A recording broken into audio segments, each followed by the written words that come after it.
This second screencast shows the same module that you've just looked at in the screencast above, relating to display screen equipment awareness training, DSE module, but this time it benefits from the best part of 12 months research into instructional design, into e-learning design, into using graphics to engage people with.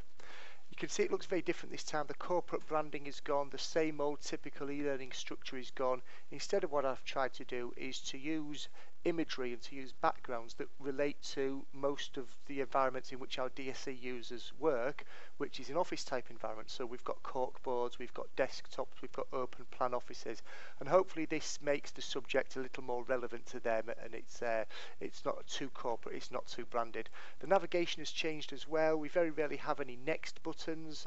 People have to click on post-it notes in order to progress. They have to click on memo cards in order to progress. This particular post-it here, one that's clicked upon, that will actually open up the next screen, but will also generate a pop-up which will direct learners towards our intranet pages, where they can look in some detail at the company instructions, guidance notes and risk assessments that relate to DSE use on site. So again, I'm using the e-learning to take them to the job aid rather than try to bring the job aid into the e-learning itself. The learners can also have the option of clicking on that Polaroid image there of Harvey Walden from Fat Club fame. They're also now taken to an external website with some HSE approved exercises to enable them to look at best practice exercises when they're sitting at their workstation. So yet again, instead of trying to recreate existing content in the e-learning, I've just used the e-learning as a vehicle to step outside of our corporate e-learning and look at things on the internet. The various different modules are broken down using Polaroid images, and the learner can hover over these images to discover a little bit more about what that subject's about. There's video footage. It's the same video footage that I used previously, so it's a really good example of a reusable learning object in RLO. So I've just put that video footage, but this time I've actually put it inside a computer monitor, and I've put the computer monitor onto a typical desktop. So again, the look and feel of it is a little more engaging. It's a little richer than the very, very dry corporate background that we used before. And this is what I really like about this approach that I've now taken. Before the learner moves on, they're actually prompted to do something in the real world to enhance their workstation. So they're reminded to take breaks during this e-learning. They're also reminded they should clear out any clutter from under their desk before they go on any further with this e-learning.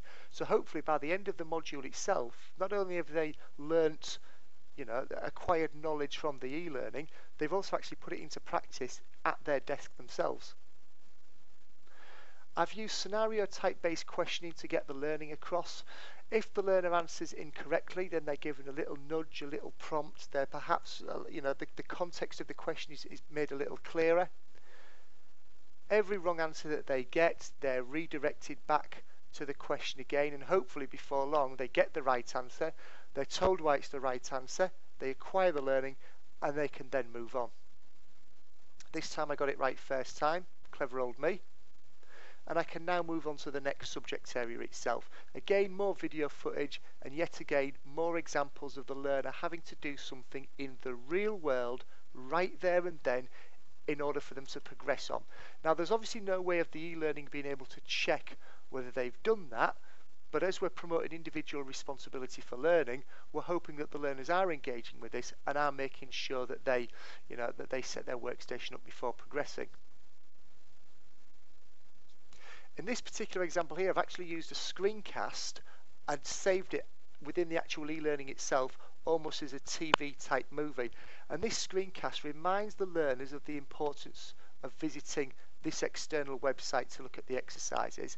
And it also shows them that later on in the e-learning, if they click on this book symbol with a bookmark in it, they're actually taken to an external social bookmarking site where a number of DSE related sites are linked, and they can obviously look into the subject in a little more depth if they choose to do so beyond the end of the e-learning. Yet again, the learner is prompted to do something before he or she continues on with their e-learning. And the e-learning module progresses on through that using best use of Web 2.0 tools, screencasting, social bookmarking, using in-house already existing job aids and scenario-based questioning here. I hope you'll agree that the look and feel of it is already more engaging than the very corporate dry version 1 screencast that you've seen above, but I'm also hope that you'll agree that the better use of Web 2 tools, the use of scenario-based questioning, also adds another action-based dimension to this piece of e-learning. I'd really appreciate your views on this, and if you want to leave any comments on this blog page as to how I may be able to enhance this or what you'd have done to make it even better, I'd really appreciate that feedback.